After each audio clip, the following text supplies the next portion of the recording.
আমার নবী বলেছেন ইযা বিআতিল আমানা, যখন দায়িত্বশীলতার এই পবিত্র আমানত এটি যখন নষ্ট হবে, এই আমানতের খেয়ানত যখন হবে, রক্ষক যখন ভক্ষক হবে, দায়িত্বশীল যখন এই দায়িত্বশীলতার পরিচয় দেবে না, দায়িত্ব জ্ঞানহীন লোকের কাছে সমাজ এবং রাষ্ট্রের পরিচালনার দায়িত্ব যখন যাবে, আল্লাহ নবী ইরশাদ করছেন তাহলে তুমি অপেক্ষায় থাকো, কিয়ামত তোমার দিকে ধেয়ে আসছে। সকলে বলুন নাউযুবিল্লাহ। আম্মা বা'দু ফাআউযু বিল্লাহি মিনাশ শাইতানির রাজীম। বিসমিল্লাহির রহমানির রহিম। ইন্নাল্লাহা ওয়া মালাইকাতাহু ইউসাল্লুনা আলান নবী يا أيها الذين آمنوا صلوا عليه وسلموا تسليما صلى الله على سيدنا محمد وآله وأصحابه وسلم صلى الله على سيدنا محمد وآله وأصحابه وسلم। 19 দিন ব্যাপী 55তম আন্তর্জাতিক সিরাতুন নবী মাহফিলের সম্মানিত সভাপতি মুআজ্জাজ উলামায়ে কেরাম এবং আজকের এই অধিবেশনের প্রধান অতিথি, যার বক্তব্যে আমরা অনেক সমৃদ্ধ হয়েছি, আলোকিত হয়েছি, হতাশা দূর হয়েছে, আমরা আশার স্বপ্ন দেখছি, এবং যিনি এই এলাকা থেকে বারবার সংসদ সদস্য হয়ে মহান সংসদে কোরআনের পক্ষে, হাদিসের পক্ষে, ইসলামের পক্ষে, মুসলিম উম্মার পক্ষে কথা বলেছেন, প্রখ্যাত রাজনীতিবিদ, আন্তর্জাতিক খ্যাতিসম্পন্ন পার্লামেন্টারিয়ান, মুসলিম জননেতা, এবং উনি মাদ্রাসার ছাত্র না হয়েও কোরআন হাদিসের আলোকে অনল বর্ষী যিনি বয়ান রাখতে পারেন, আমাদের আলহাজ জনাব শাহজাহান চৌধুরী, এবং মঞ্চে উপবিষ্ট অন্যান্য উলামায়ে কেরাম, অতিথিবৃন্দ, এবং আজকের এই অনুষ্ঠানে উপস্থিত আল্লাহ প্রিয়, কোরআন প্রিয়, নবী প্রিয় ভাইয়েরা, পর্দার আড়ালে মা ও বোনেরা, আসসালামু আলাইকুম ওয়া রাহমাতুল্লাহি ওয়া বারাকাতুহু। আমরা আল্লাহ পাকের শুকরিয়া জ্ঞাপন করছি, যিনি আমাদেরকে এই ঐতিহাসিক সিরাতুন নবী মাহফিলে শরীক হওয়ার তৌফিক দিয়েছেন। উচ্চ আওয়াজে আমরা সকলে বলি আলহামদুলিল্লাহ। আমরা সালাত ও সালাম পেশ করছি নবী করিম সাল্লাল্লাহু আলাইহি সাল্লামের প্রতি, যার মাধ্যমে আমরা ঈমান পেয়েছি, ইসলাম পেয়েছি। এবং আমাদের সাবেক এমপি মহোদয় চমৎকার করে বলেছেন, প্রায় 55 বছর ধরে যে নবীর সিরাত সম্পর্কে আমরা এই পবিত্র ময়দানে শুনে আসছি, এটি পৃথিবীর কোনো যত বড় বিজ্ঞানী হোক, যত বড় দার্শনিক হোক, যত বড় চিন্তাবিদ হোক, 55 বছর ধরে আলোচনা করার কিছুই থাকে না। এমনকি কয়েক ঘন্টা আলোচনা করলে পরে আর কিছু আলোচনা থাকে না। কিন্তু আমার নবী, আপনার নবী, বিশ্বনবী মুহাম্মদ রাসূলুল্লাহ সাল্লাল্লাহু আলাইহি ওয়াসাল্লাম 50 বছর কেন, 100 বছর কেন, সমস্ত বিজ্ঞানীরা, সমস্ত উলামায়ে কেরাম, মুফাসসিরিনে কেরাম, মুহাদ্দিস, সকল জ্ঞানের সকল শাখা প্রশাখার বিশেষজ্ঞগণ কিয়ামত পর্যন্ত যদি আলোচনা করে যায়, চর্চা করে যায়, গেয়ে যায়, শুধু বক্তৃতায়, লেখনীতে, শুধু সূচনায় থাকবে, ভূমিকায় থাকবে, মাঝখানে যাওয়া তো দূরের কথা, উপসংহারে যাওয়া, সমাপন করা সম্ভব নয়। সকল বলেন সুবহানাল্লাহ। কারণ আমার নবীজি এমনই এক তলাবিহীন মহাসমুদ্র, সাবমেরিনের মতো যত বিস্ময়কর গতি সম্পন্ন এই সাবমেরিন, জ্ঞানের সাবমেরিন দিয়ে মহানবীর এই তলাবিহীন সমুদ্রের যতই তলদেশ স্পর্শ করার চেষ্টা করা হোক না কেন, কিয়ামত পর্যন্ত এই তলাবিহীন মহাসমুদ্রের তলদেশ স্পর্শ করা সম্ভব নয়। কারণ কি, আমার নবীর চরিত্র কানা খুলুকুহুল কোরআন। আমার নবীর চরিত্র কোরআন, কোরআনই হলো আমার রসুলের চরিত্র। তো কোরআনের বয়ান কি কোনো মানুষের পক্ষে দেওয়া সম্ভব? আল্লাহ তাআলা বলছেন, লাউ আন্না মা ফিল আরদি মিন শাজারা, যদি সমস্ত বৃক্ষরাজি গাছপালা এই পৃথিবীর যদি কলম হয়, আর 7 সমুদ্রের পানি যদি কালি হয়, আর লেখক, বিজ্ঞানী, দার্শনিক, ইতিহাসবিদ যদি লিখতে শুরু করে, লিখতে লিখতে পৃথিবীর সমস্ত গাছগুলো কলম হয়ে শেষ হবে, 7 সমুদ্রের পানি কালি হয়ে শেষ হবে, আমার কোরআনের ব্যাখ্যা দেওয়া সম্ভব নয়। বলুন সুবহানাল্লাহ। সুতরাং সেই যে কোরআন কাগজে লিপিবদ্ধ গ্রন্থ আমাদের সামনে, আর জীবন্ত কোরআন ছিলেন মুহাম্মদ রাসূলুল্লাহ সাল্লাল্লাহু আলাইহি সাল্লাম। সুতরাং কোরআনের ব্যাখ্যা দেওয়া যেমন অসম্ভব, আমার নবী করিম সাল্লাল্লাহু আলাইহি সাল্লামের জীবন বৃত্তান্ত নিয়ে শুধু আলোচনা করার ক্ষেত্রে ভূমিকায় থাকবে, এর ইতিহাস, এর উপসংহার বা সমাপন করা সম্ভব নয়। আমাকে যেহেতু এটা ব্যতিক্রম ধর্মী সিরাতুন নবী মাহফিল, বিষয়ভিত্তিক আলোচনা করতে হয়, আমাকে বিষয় দেওয়া হয়েছে নবীকে ইসলামের সেই প্রসিদ্ধ হাদিস, আলা কুল্লুকুম রাইন ওয়া কুল্লুকুম মাসউলুন আন রাইয়াতিহি। এর অর্থ হলো, আমার নবী যে ইরশাদ করছেন, তোমরা প্রত্যেকেই দায়িত্বশীল এবং প্রত্যেককেই তার দায়িত্ব সম্পর্কে আমার কাছে জবাব দিতে হবে। কুল্লুকুম রায়, তোমরা প্রত্যেকেই দায়িত্বশীল, আবার প্রত্যেককেই যার যার দায়িত্ব সম্পর্কে আমার কাছে জবাবদিহি করতে হবে।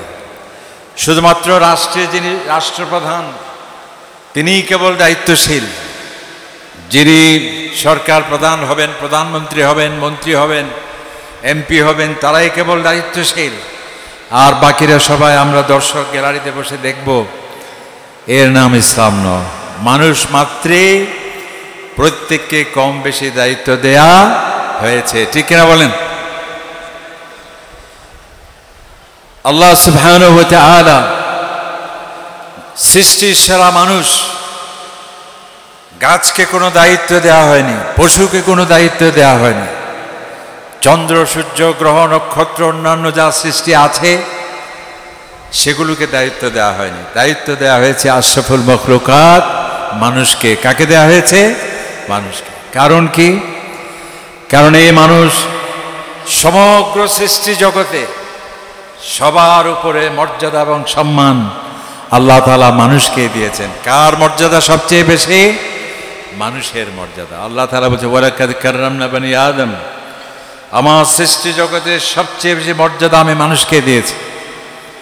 ওয়া হামালনাহুম ফিল বাররি ওয়াল বাহর, জলস্থলে বিচরণ করার সক্ষমতা কেবল আমি মানুষকে দিয়েছি।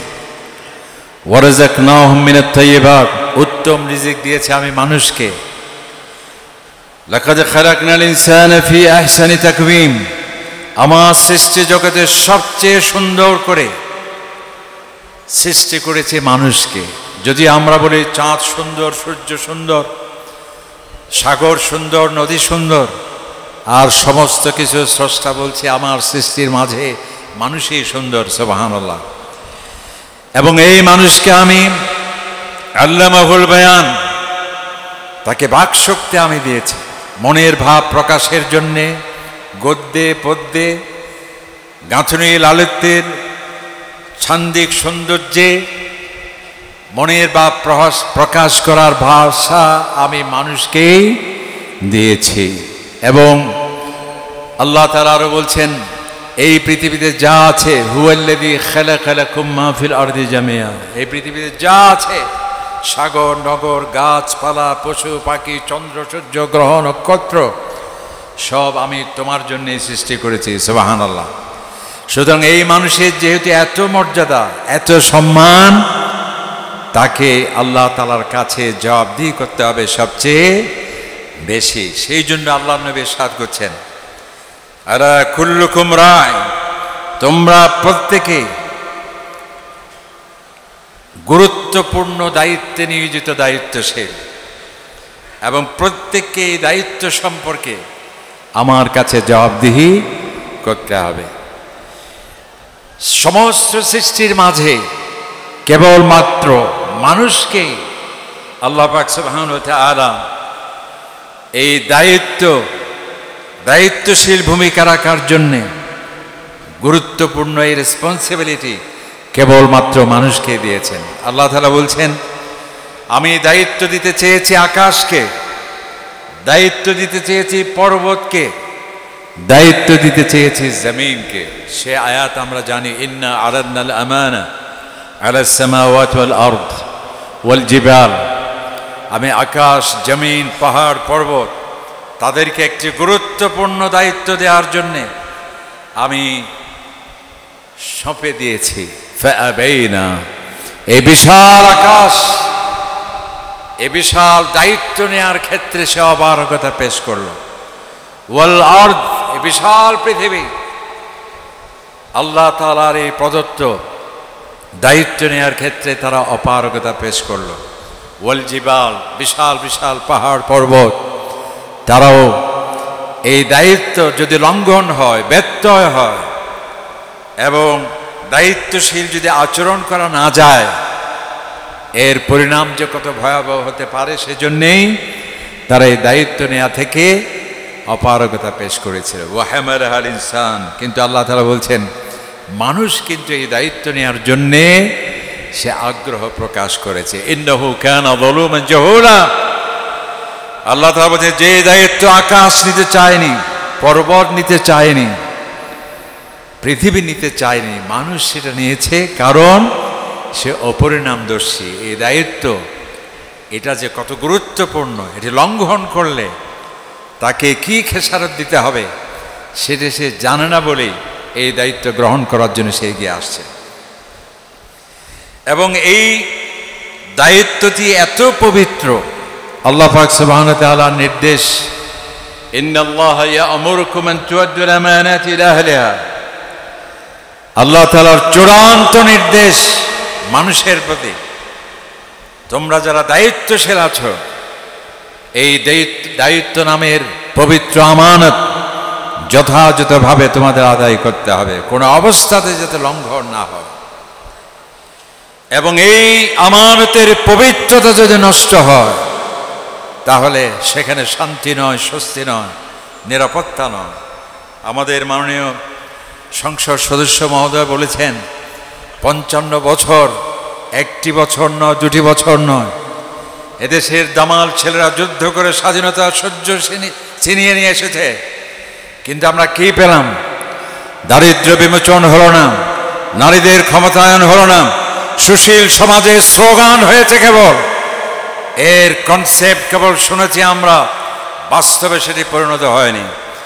মানবাধিকারের বুড়ি স্লোগান, সুন্দর সুন্দর স্লোগানে মুখরিত হয়েছে রাজনৈতিক মঞ্চগুলো, কিন্তু সত্যিকার অর্থে সেটা আমরা পাইনি। এর কারণ কি? আমার নবী বলেছেন, ইযা বিআতিল আমানা, যখন দায়িত্বশীলতার এই পবিত্র আমানত এটি যখন নষ্ট হবে, এই আমানতের খেয়ানত যখন হবে, রক্ষক যখন ভক্ষক হবে, দায়িত্বশীল যখন এই দায়িত্বশীলতার পরিচয় দেবে না, দায়িত্ব জ্ঞানহীন লোকের কাছে সমাজ এবং রাষ্ট্রের পরিচালনার দায়িত্ব যখন যাবে, আল্লাহ নবী ইরশাদ করছেন, তাহলে তুমি অপেক্ষায় থাকো, কিয়ামত তোমার দিকে ধেয়ে আসছে। সকলে বলুন নাউযুবিল্লাহ। সুতরাং এই আমানত এত গুরুত্বপূর্ণ, দায়িত্ব এত গুরুত্বপূর্ণ, আল্লাহ পাক সুবহানাহু ওয়া তাআলা কাছে সবাইকে জবাবদিহি করতে হবে। এমনকি সমস্ত সৃষ্টির সারা কারা? নবীগণ। সবচেয়ে বড় সম্মানিত কারা? নবী এবং রাসূলগণ। আল্লাহ পাক সুবহানাহু ওয়া তাআলা দেখুন দায়িত্ব কাকে বলে। ওই যে আমার নবী বলেছেন তোমরা প্রত্যেকেই দায়িত্বশীল এবং প্রত্যেক দায়িত্বশীলকে আমার কাছে জবাবদিহি করতে হবে। নবীরা হলেন সবচেয়ে বড় সম্মানিত সৃষ্টির মাঝে, যারা মাসুম, যারা আল্লাহ তাআলার ওহীর মাধ্যমে নিয়ন্ত্রিত, যারা সাধারণ মানুষের মতো কবে মৃত্যু হবে সেই রকম ব্যক্তি নন। আল্লাহ তাআলা আগে থেকে জানিয়ে দেয়া হয় কবে ওফাত হবে, এমনকি হযরত মালাকুল মউতের মাধ্যমে অপশন দেয়া হয় আপনার অমুক দিন অমুক বারে দিবসে আপনার ওফাত হতে পারে, আপনার অনুমতি আছে কি? বলুন না সুবহানাল্লাহ। সেই নবীদেরকে পর্যন্ত আল্লাহ পাক সুবহানাহু ওয়া তাআলা কিয়ামতের দিবসে এই দায়িত্ব, নবুয়তের দায়িত্ব সম্পর্কে জিজ্ঞেস করবেন। এটা কোনো মাওলানা সাহেবের বলি নয়, কোনো আবেগ ধর্মী কথা নয়, কোনো বানোয়াট বক্তব্য নয়, আবার এমন স্লোগান বা বক্তব্য নয় যা পরের দিন সমালোচনার ঝড় হবে। মৌলভী সাহেব কি বললেন, নবীদেরকে আল্লাহ তাআলা জিজ্ঞেস করবেন, তাকে তো নিশ্চয়ই ওয়াহাবি বা অন্য কিছু উপাধিতে আখ্যায়িত করতে হবে। ব্যাপারটি সেরকম নয়। স্বয়ং আল্লাহ তাআলা কোরআন শরীফে বলছেন ফালানাসআলান্নাল মুরসালিন ফালানাসআলান্নাল্লাযীনা উরসিলা ইলাইহিম, লক্ষ লক্ষ নবীদের আমি পৃথিবীতে পাঠিয়েছি, প্রত্যেক গ্রামে গ্রামে নবী পাঠিয়েছি। ওয়াজরিব লাহুম মাতালা আসহাবাল কারিয়া, গোত্রে গোত্রে আমি নবী প্রেরণ করেছি, আমি জাতিতে জাতিতে নবী প্রেরণ করেছি। যাদের কাছে নবুয়ত গিয়েছে, রিসালাত গিয়েছে, তাদেরকে যেমন আমি জিজ্ঞাসা করব, আমার কাছে জবাবদিহি করতে হবে তাদেরকে, যেমন ওয়ালানাসআলান্নাল মুরসালিন, আমার নবীদেরকে আমি জিজ্ঞাসাবাদ করব। বলুন সুবহানাল্লাহ। বুখারী শরীফে হাদিসের মধ্যে আসছে আল্লাহ পাক সুবহানাহু ওয়া তাআলা ওই যে প্রত্যেকেই যে দায়িত্বশীল, আল্লাহ তাআলা নবীদের জিজ্ঞেস করবেন। যেমন হযরত নূহ আলাইহিস সালামকে আল্লাহ তাআলা জিজ্ঞেস করছেন, হাল বাল্লাগতা ইয়া নূহ, হে আমার নূহ। যিনি প্রথম রসুল, প্রথম নবীকে হযরত আদম আলাইহিস সালাম, আর প্রথম রসুল হলেন হযরত নূহ আলাইহিস সালাম।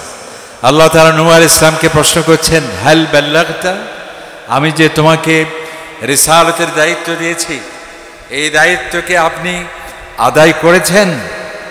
হযরত নূহ আলাইহিস সালাম বলবেন, ইয়া রাব্বাল আলামিন বাল্লাগতু রিসালাতাকা, আপনার এই রিসালাতের দায়িত্ব আমি যথাযথভাবে পালন করেছি।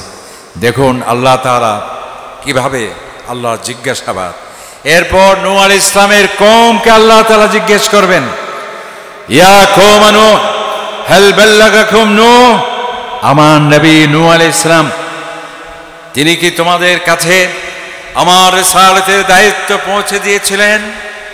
তারা এমনই এক বিশ্বাসঘাতক, তারা আল্লাহ তাআলার কাছে বলবেন, বুখারী শরীফে আসছে, মা আতানা মিন বাশীর ওয়ালা মিন নাযীর, আয় আল্লাহ আমাদের কাছে কোনো নবী আসে নাই, রসুল আসে নাই। নাউযুবিল্লাহ। দেখুন দায়িত্ব সম্পর্কে জিজ্ঞাসাবাদ কত কঠিন।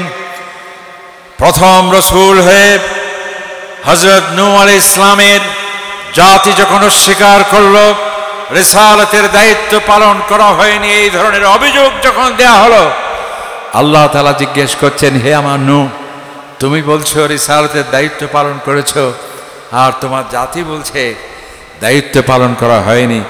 মান ইয়াশহাদু লাকা ইয়া নূহ, তাহলে আমার প্রশ্ন হলো, তোমার দায়িত্ব পালনের সপক্ষে কে তোমার জন্য সাক্ষী প্রদান করবে? নূহ আলাইহিস সালাম অবাক হয়ে যাবেন, কাকে তিনি সাক্ষী বলবেন? অতঃপর হাদিসে আসছে, তিনি বলবেন, ইয়াশহাদু লি মুহাম্মাদুন সাল্লাল্লাহু আলাইহি ওয়াসাল্লাম ওয়া উম্মাতুহু ইয়া রাব্বাল আলামিন, আমার সাক্ষী হলেন আপনার প্রিয় নবী, সমস্ত নবীদের সরদার, যিনি যার শ্রেষ্ঠ কিতাব কোরআনুল কারীম, যাকে সর্বশ্রেষ্ঠ মুজিজা কোরআন, যাকে পেয়ে যে জাতি সর্বশ্রেষ্ঠ জাতি, সেই নবী আমার সাক্ষী হবেন, এবং সেই নবীর জাতি, সেই নবীর উম্মাহ মুসলিম জাতি আমার সাক্ষী। বলুন সুবহানাল্লাহ। তাহলে আমরা ওই হাদিসের ব্যাখ্যা দেওয়ার সুযোগ নেই। আমরা এটাই বোঝাতে চাচ্ছি যে দায়িত্ব কাকে বলে স্বয়ং নবীদেরকে পর্যন্ত আল্লাহ পাক সুবহানাহু ওয়া তাআলা জিজ্ঞেস করবেন। এরপর আসুন, আল্লাহ রাব্বুল আলামিন এখানে বলা হয়েছে এই দায়িত্বের ব্যাপারে বিভিন্ন পর্যায়ে দায়িত্বশীলদের দায়িত্ব সম্পর্কে হাদিসের আলোকে সংক্ষিপ্ত বর্ণনা করার জন্য আমাকে বলা হয়েছে। প্রথমে আমরা বলতে চাই, নবীদের কথা বললাম, এরপর যারা রাষ্ট্রের শাসক হবেন, যারা প্রধানমন্ত্রী হবেন, রাজা হবেন, বাদশাহ হবেন, যারা এমপি হবেন, সমাজ এবং রাষ্ট্রের নেতৃত্ব দেবেন, হেড অফ দ্য স্টেট হবে, হেড অফ দ্য গভর্নমেন্ট হবে, তাদের দায়িত্ব সম্পর্কে আল্লাহ তাআলার কাছে জবাবদিহিতার সেই করুণ দৃশ্যটা কেমন।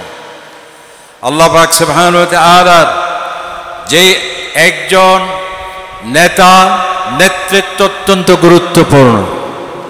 নবী করিম কোরআনের মধ্যে আমরা দেখতে পাই যে একটা বিপদ সংকুল জাতিকে, হতাশাগ্রস্ত জাতিকে আশার আলো দেখাতে পারে মেধাবী নেতৃত্ব। একটা বিপদ সংকুল মুহূর্তে বিভীষিকাপূর্ণ অরাজকতা, অকার্যকর এবং ব্যর্থ রাষ্ট্রকে আলোর আভা দেখাতে পারে কেবলমাত্র একটি সঠিক নেতৃত্ব। এটা কোনো রাজনৈতিক স্লোগান নয়, কোনো ইসলামী রাজনৈতিক দলের শেখানো কোনো বাণী বা বলি নয়, কোরআনে পাকের আয়াত। আল্লাহ তাআলা বলছে, সেই গ্রামের, সেই জনপদের কথা বলুন যে জনপদ একজন জালিমের জুলুমে অতিষ্ঠ, আবার বৃদ্ধ বনিতা তাদের জুলুমের, নির্যাতনের, নিষ্পেষণের কারণে তাদের কান্নায় আকাশ ভারী হয়ে উঠছে। তারা এই বিপদ থেকে উদ্ধারের জন্য আমার কাছে দোয়া করছে। কি দোয়া করছে? রব্বানা আখরিজনা মিন হাযিল ক্বরিয়াতিল যালিম, আয় আল্লাহ এই জালিম জনপদ থেকে উদ্ধার করার জন্য আপনি আমাদেরকে একজন যোগ্য নেতা আমাদের মাঝে সৃষ্টি করে দাও। সকল বলুন আমিন। এবং এই মেধা শূন্য নেতৃত্ব যাতে না হয়, কারণ একজন নেতা মানে আদর্শ রাষ্ট্র, একজন সফল নেতৃত্ব মানে জাতিকে এগিয়ে নেওয়া, একজন সফল নেতৃত্ব মানে হচ্ছে বিশ্ব দরবারে মাথা উঁচু করে কালিমার আওয়াজ উদ্দিন করে ইসলামের আলোকে সারা পৃথিবীতে ছড়িয়ে দেয়া। সেজন্যে নেতৃত্ব শূন্য যাতে জাতি না হয়, আল্লাহ পাক সুবহানাহু ওয়া তাআলা আমাদের একটা দোয়া শিখিয়ে দিয়েছেন। সেটা কি?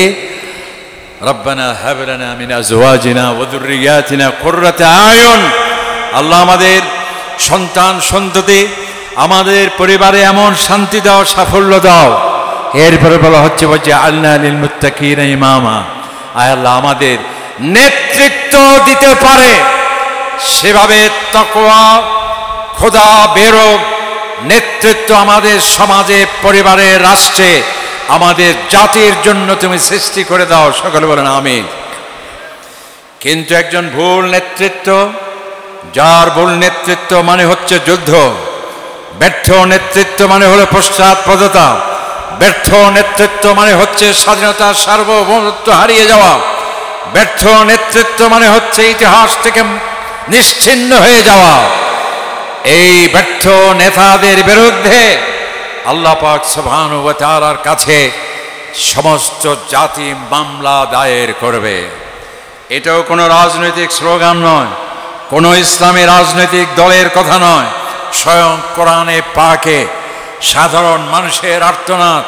আল্লাহ পাক সুবহানাহু ওয়া তাআলার কাছে ওই দায়িত্ব জ্ঞানহীন নেতাদের বিরুদ্ধে যাদের বিশাল দায়িত্ব দেওয়া হয়েছিল, আর এই দায়িত্বকে যারা অপবিত্র করেছিল, এই আমানতের যারা খেয়ানত করেছিল, এই রক্ষক যারা ভক্ষক হয়েছিল, এই নেতৃত্ব মানুষের হেদায়েতের পরিবর্তে গোলামীর পথভ্রষ্টতার অন্ধকারে নিমজ্জিত করেছিল জনতাকে, আল্লাহ তাআলার কাছে তারা আবেদন করে বলবে, কি বলবে? আয় আল্লাহ, ইন্না আতা'না সাদাতানা ওয়া কুবারা'না, আয় আল্লাহ আমরা যেসব নেতৃত্বদের, যেসব নেতাদের আনুগত্য করেছে, তাদের সম্মান করেছে, তাদের স্যালুট জানিয়েছে, তাদের ওয়ারেন্ট অফ প্রেসিডেন্সের মাধ্যমে অনন্য ভিভিআইপি 1, 2, 3 এভাবে আমরা বিভিন্ন গার্ড অবনাত দিয়ে সম্মান করেছে, কিন্তু আপনার দরবারে আজকে আমাদের মামলা হলো তাদের ভুল নেতৃত্বের কারণে আজ বিভ্রান্ত, তাদের ভুল নেতৃত্বের কারণে জাহান্নাম আজ আমাদের অপেক্ষা করছে। আপনার প্রতি আমাদের আবেদন, আয় আল্লাহ তাআলা তাদেরকে আমাদের সামনে হাজির করা হোক। নাজালহুম তাহতা আকদামিনা, দুনিয়াতে আমরা তাদের স্যালুট করেছি, আজকে আমরা তাদেরকে পদদলিত করতে চাই। বলুন নাউযুবিল্লাহ। লিয়াকুনা মিনাল আসফালিন, যাতে তারা দুনিয়ায় আমাদের মাথার উপর ছিল, আজকে তাদের দায়িত্বজ্ঞানহীন আচরণের কারণে তাদের অবস্থান হোক সবার নিচে, আমাদের পায়ের নিচে। এই হলো আমাদের আবদার। আরেকটি আয়াতে আল্লাহ পাক সুবহানাহু ওয়া তাআলা বলছেন, যারা এই নেতা এই দায়িত্বশীল আচরণের পরিবর্তে দায়িত্ব জ্ঞানহীন ব্যর্থ নেতৃত্বের পরিচয় দেবে, তাদের সম্পর্কে আল্লাহ তাআলা আমাদের কিয়ামতের ময়দানে জাতি আরেকটি মামলা দায়ের করে বলবে, রব্বানা আরিনাল্লাযীনা দাল্লানা মিনাল জিন্নি ওয়াল ইনস, আয় আল্লাহ এই মানুষ এবং জিন থেকে যারা আমাদেরকে বিভ্রান্ত করেছিল, ভুল পথে পরিচালিত করেছিল, তাদেরকে আমাদের সামনে হাজির করা হোক। রব্বানা আতিহিম যিফাইন মিনাল আযাব, আয় আল্লাহ আমাদের যদি আপনি আযাব দেন, আমাদের থেকে ডাবল আযাব দিতে হবে তাদেরকে।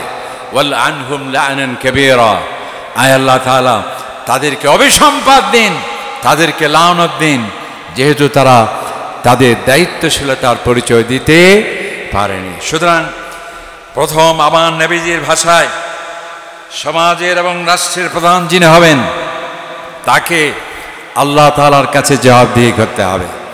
তার দায়িত্ব হলো দেশের জনগণের জাতের মৌলিক অধিকার সংরক্ষণ করার, সেই দায়িত্ব তাকে নিতে হবে। একটু আগে যেটা মানবাধিকারের কথা বলা হয়েছে, একজন আদর্শ নেতার, রাষ্ট্রপ্রধান বা সরকার প্রধানের মৌলিক দায়িত্ব হবে মানুষের অধিকার, মানুষের জানের নিরাপত্তা দিতে হবে। তার কোনো বাহিনী দিয়ে পাখির মতো মানুষকে হত্যা করা যাবে না। কোনো মানুষকে বন্দি করে বছরের পর বছর নির্যাতন নিষ্পেষণ করতে সে পারবে না, বরং তার অধিকার মানুষের জানের নিরাপত্তা নিশ্চিত করা, এটি হচ্ছে শাসকের দায়িত্বের মধ্যে 1 নম্বর দায়িত্ব। কারণ আল্লাহ পাক সুবহানাহু ওয়া তাআলা বলছেন, প্রত্যেকটা মানুষের জানের নিরাপত্তা দেয়া, সেটা হচ্ছে রাষ্ট্রের পবিত্র আমানত। আল্লাহ তাআলা ওয়ালা তাকতুলুন নাফসাল্লাতী হারামাল্লাহু বিল হক, অন্যায়ভাবে কোনো মানুষকে হত্যা করা যাবে না। কোনো অন্যায় নিরপরাধ কোনো মানুষকে হত্যা করা মানে সারা পৃথিবীর মানুষকে হত্যা করার শামিল। আল্লাহ তাআলা আরো বলছেন যে কোনো শিশু হত্যা করা যাবে না, নারী হত্যা করা যাবে না, কোনো মানুষের জীবন সংহার করা যাবে না। এটা হচ্ছে 1 নম্বর। মানুষের তার ইজ্জত এবং সম্ভ্রমের দায়িত্ব নিতে হবে নেতৃত্বকে, কোনো মানুষের যাতে সম্মানহানি না হয়, এবং মানুষের সম্পদের নিরাপত্তা, সেই দায়িত্ব নিতে হবে শাসককে। আল্লাহ তাআলা বলছেন, ওয়ালা তাকুলু আমওয়ালাকুম বাইনাকুম বিল বাতিল, কোনো মানুষের সম্পদ যাতে অন্যায়ভাবে লুটতরাজ না হয়, লুণ্ঠন না হয়, চর্যাবৃত্তি না হয়, ডাকাতি না হয়। এটি হচ্ছে একজন নেতার দায়িত্ব, তাকে সেটি গ্রহণ করতে হবে। এই জন্য হযরত ওমর রাদিয়াল্লাহু তাআলা বলেছিলেন যে আমার তো ভয় হয় ফুরাত নদীতে কোনো একটা ছাগলও যদি না খেয়ে মারা যায়, আমার ভয় হয় যে আল্লাহ পাক সুবহানাহু ওয়া তাআলা আমাকে জিজ্ঞেস করবেন। এই জন্যে একজন নেতা যিনি রাষ্ট্রের নেতৃত্ব দিবেন, যিনি সমাজের নেতৃত্ব দিবেন, তাকে অবশ্যই মানুষের জানের নিরাপত্তা নিশ্চিত করতে হবে, এটা তার প্রধান দায়িত্ব। মানুষের সম্পদের নিরাপত্তা নিশ্চিত করতে হবে, মানুষের সম্ভ্রম এবং অধিকার, মৌলিক অধিকার, অন্ন বস্ত্র বাসস্থানের যে কথা বলি, চিকিৎসার কথা আমরা বলি, শিক্ষার কথা বলি, এই অধিকারগুলো আদায় করা, নিশ্চিত করা একজন নেতার গুরুত্বপূর্ণ দায়িত্ব, এবং এগুলো আল্লাহ তাআলার কাছে তাকে জবাবদিহি করতে হবে। এরপরে আমরা আরেকটি শ্রেণীর দায়িত্বের কথা বলতে চাই, সেটা হচ্ছে উলামায়ে কেরাম। উলামায়ে কেরাম তাদের মর্যাদা এবং সম্মান অনেক বেশি। আমার নবীজি বলেছেন, খায়রুকুম মান তাআল্লামাল কুরআন ওয়া আল্লামা, যারা কোরআনের ছাত্র হবে, কোরআনের শিক্ষক হবে, তারা তাদের মর্যাদা অনেক বেশি। আল্লাহ তাআলা বলছেন, ওয়ামান আহসানু কওলাম মিম্মান দাআ ইলাল্লাহ, যে আল্লাহর দিকে মানুষকে আহ্বান করে তার থেকে উত্তম ব্যক্তি আর কেউ হতে, জাতিকে মানবতাকে সঠিক পথের দিশা দিতে হবে, হেদায়েতের আলো ছড়াতে হবে, সঠিক দাওয়াতের দায়িত্ব পালন করতে হবে। আর যদি সেই দায়িত্ব পালনে অলসতা হয়, ত্রুটি বিচ্যুতি হয়, অবহেলা হয়, মহান আল্লাহ সুবহানাহু ওয়া তাআলার কাছে তাকে জবাবদিহি করতে হবে। সুতরাং কোন আলেম কোরআনের সঠিক ব্যাখ্যা দেয়া, এটি তার জন্য বড় একটি দায়িত্ব, বড় একটি অ্যাসাইনমেন্ট। কোরআনের তাফসীরের নামে অপব্যাখ্যা দেওয়া যাবে না। আমার নবী ইরশাদ করছেন, মান ফাসসারাল কোরআন বিরাই ফালিয়াতাবাওয়া মাকআদাহু মিনান নার, যে ব্যক্তি কোরআনের অপব্যাখ্যা দিল তার জাহান্নাম তার জন্য অপেক্ষা করছে। এবং এই কোরআনের সঠিক ব্যাখ্যা মানুষের কাছে দিতে হবে। নারীর অধিকার ইসলামে কি আছে সেটি বুঝিয়ে দিতে হবে। আদর্শ রাষ্ট্র কিভাবে গঠিত হবে ইসলামের আলোকে আলেমদেরকে দাওয়াতি কার্যক্রমের মাধ্যমে সেটি বুঝিয়ে দিতে হবে। মানুষের অধিকার কাকে বলে, সুশীল সমাজ কিভাবে গঠিত হবে, দারিদ্র্য বিমোচনের কৌশল পন্থা কি হবে, সেগুলোর সমাধান, ইসলামের সৌন্দর্য, ইসলামের বৈশিষ্ট্য, সেটি মানুষের কাছে বুঝিয়ে দিতে হবে। এটি আলেমের অন্যতম দায়িত্ব। আর যদি এই দায়িত্ব যদি আমরা অবহেলা করি, আল্লাহ তাআলার কাছে জবাব দিতে হবে। নবী ইসলাম বলছেন, ওয়াইলুল লিউলামাই উম্মতি আল্লাযীনা ইত্তাখাযুল ইলমা তিজারা, যারা যে সমস্ত ওই সমস্ত আলেমের জন্য অভিসম্পাদ যারা জ্ঞানকে গ্রহণ করেছে ব্যবসার উদ্দেশ্যে, বাণিজ্যের উদ্দেশ্যে, অর্থাৎ যারা ইলমকে, জ্ঞান অর্জনকে বাণিজ্যিকভাবে, ওই যে ধর্ম ব্যবসার কথা বলা হয়, ধর্ম ব্যবসা করা যাবে না, এটা আমার ইসলামের শিক্ষা। তাহলে আলেমের যে অন্যতম একটা দায়িত্ব, ইসলামের সঠিক দাওয়াত দিতে হবে। মানুষকে বিভাজন করা যাবে না, মানুষকে ওয়াজের নামে ফিতনা সৃষ্টি করা যাবে না, কোনো ঐক্যবদ্ধ জাতিকে বিভাজন করা যাবে না, কোনো অপব্যাখ্যার মাধ্যমে কারো বলি আওড়ানো যাবে না। সঠিক দ্বীনের কথা তাকে মানুষের সামনে তুলে ধরতে হবে। এটি আলেম ওলামাদের অন্যতম দায়িত্ব, যাতে ইখতিলাফ না হয়, বিভাজন না হয়, যাতে শিরক মুক্ত ঈমান, বেদাত মুক্ত ইবাদত, ইসলামের সৌন্দর্য এবং বৈশিষ্ট্য মানুষের সামনে তুলে ধরা, এটি হচ্ছে আলেম ওলামার অন্যতম দায়িত্ব। এবং এই দায়িত্ব সম্পর্কে আমাদেরকে আল্লাহ পাক সুবহানাহু ওয়া তাআলা কিয়ামতের দিন প্রশ্ন করবেন। এরপর আরেকটি দায়িত্ব, আমাদের যেহেতু পরবর্তী বক্তা চলে আসছেন, সাংবাদিক ভাইরা, তাদের গুরুত্বপূর্ণ একটি দায়িত্ব। রাষ্ট্রবিজ্ঞানে রাষ্ট্রের তিনটি অঙ্গের কথা বলা হয়, একটি হচ্ছে নির্বাহী বিভাগ, আরেকটি হচ্ছে সংসদ, আরেকটি হচ্ছে বিচার বিভাগ। আর এখন আধুনিক রাষ্ট্রবিজ্ঞানীরা বলেন রাষ্ট্রের আরেকটি গুরুত্বপূর্ণ চতুর্থ উপাদান আছে, সেটি হলো সংবাদপত্র। সুতরাং এই সাংবাদিক যারা, তাদের কাজ হবে জাতির বিবেক, সঠিক খবর মানুষের কাছে পৌঁছে দেয়া। একটি হলুদ সাংবাদিকতা মানে জাতির জন্য সর্বনাশা ডেকে নিয়ে আসা। আর একজন সাংবাদিক যখন গুরুত্বপূর্ণভাবে তার দায়িত্ব পালন করবে, তার স্বাধীনতা, সার্বভৌমত্ব সুরক্ষিত থাকবে। অতন্দ্র প্রহরীর মতো মানুষের মাঝে দেশপ্রেম সৃষ্টি করা, মূল্যবোধ এবং নীতি নৈতিকতা মানুষের মধ্যে জাগিয়ে তোলা সাংবাদিকদের দায়িত্ব। আর এই দায়িত্ব যদি হলুদ সাংবাদিকতা হয়, কোরআনে পাক আমাদেরকে এক্ষেত্রে সাবধান করছেন, ইয়া আইয়ুহাল্লাযীনা আমানু ইন জাআকুম ফাসিক, কোন ফাসিক যদি কোনো খবর নিয়ে আসে, এই ফাসিকের সংবাদের উপর ভর করে তুমি কোনো সিদ্ধান্ত নিতে যাবে না। তোমাকে যাচাই বাছাই করতে হবে, এটা কি সঠিক সংবাদ নাকি হলুদ সংবাদ। কোরআন দেখুন, ১৫০০ বছর আগে সাংবাদিকরা অবাক হয়ে যায়, এ কি আশ্চর্য, যখন কোনো তোমার কাছে তথ্য আসে, এই তথ্য আসা মাত্রই তুমি তার আলোকে সিদ্ধান্ত গ্রহণ করবে, তাহলে ভুল সিদ্ধান্ত হলে পরে তুমি পরে আফসোস করবে, আর এই আফসোস এবং অনুতাপ তোমার কোনো কাজে আসবে না।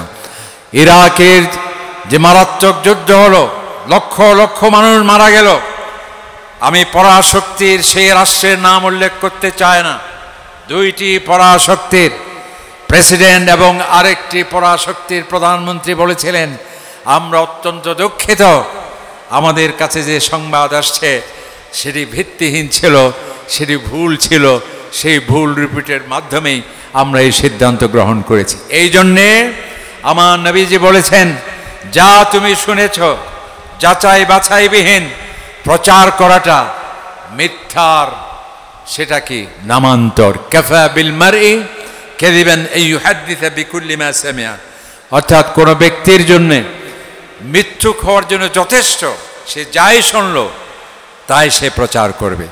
সুতরাং একজন সাংবাদিক সঠিক সংবাদ পরিবেশন করা গুরুত্বপূর্ণ একটি দায়িত্ব, এবং আমরা যারা মা বাবা আছে আমাদের দায়িত্ব আমাদের সন্তান সন্ততিদের দ্বীনের পথে রাখা, ঈমানি জজবা তৈরি করা, তাদেরকে শিরক মুক্ত ঈমান, আল্লাহ তাআলার পরিচয়, রিসালাত এবং আখিরাত, কোরআন এবং হাদিসের আলোকে আলোকিত করা। তাদেরকে কেবল স্পেস সায়েন্স পড়বে, ডাক্তার হবে, ইঞ্জিনিয়ার হবে, হতে কোনো বাধা নেই, সেই সাথে তাদেরকে ইসলামী শিক্ষাও আমাদের দিতে হবে, এটাও আমাদের অন্যতম দায়িত্ব। এভাবে আল্লাহ পাক সুবহানাহু ওয়া তাআলা, সেই জন্য আল্লাহ নবী বলেছেন, কুল্লুকুম রাইন, তোমরা প্রত্যেকেই দায়িত্বশীল। যারা আমরা শিক্ষক, আমাদের কাছে বিশাল দায়িত্ব।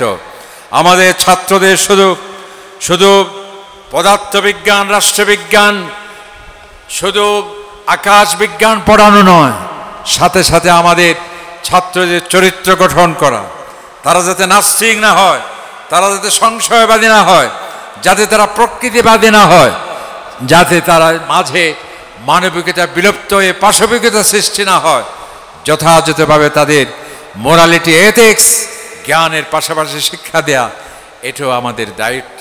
সেই জন্য আমার নবীজি বলেছেন, কুল্লুকুম রাইন, তোমরা প্রত্যেকেই দায়িত্বশীল।